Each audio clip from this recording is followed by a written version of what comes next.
Good morning po sa ating lahat. Sa umaga po ito, tayo po ay mag-aaral ng salita ng Panginoon. At ang ating pong teksto ngayon ay sa 1 John 1, verse 1 to 4. Babasahin ko po sa inyo. Sumusulat kami sa inyo tungkol sa salita na nagbibigay buhay. Na nandito sa simula pa ng una. Narinig namin ito at nakita ang sarili namin mga mata. Natignan namin ito mabuti at nahawakan. Verse 2. Na maribig na ang buhay na ito, nakita namin siya.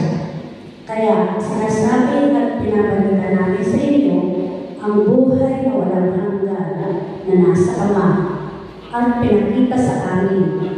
Verse 3. Kung ano ang nakita at narinig namin, sinasabi din namin sa inyo para makasama kayo sa pag-iisa namin sa Ama at sa Anak niya si Jesucristo. Verse 4. Sumusulat naman ang mga bagay na ito para makompleto ang saya namin. Pagpalain po ng Panginoon ang kanyang mga salita. So sa mga po ito, ang ating pong pinakatopic ay the message of life. The message of life. At meron po ako nakita tatlong puntos, tatlong M dito po sa preaching na ito.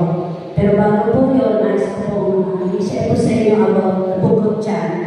Ang book of John po ay was written by John of the original 12 apostle of Jesus.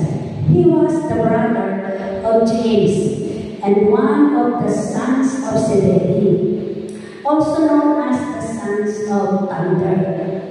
John was also the author of the Gospel of John, the fourth book of the New Testament, as well as 2 John, 3 John, and the book of Revelation. So ito po mga ito ay sinulat po ni Apostle John, disciple po ni Jesus Christ. So,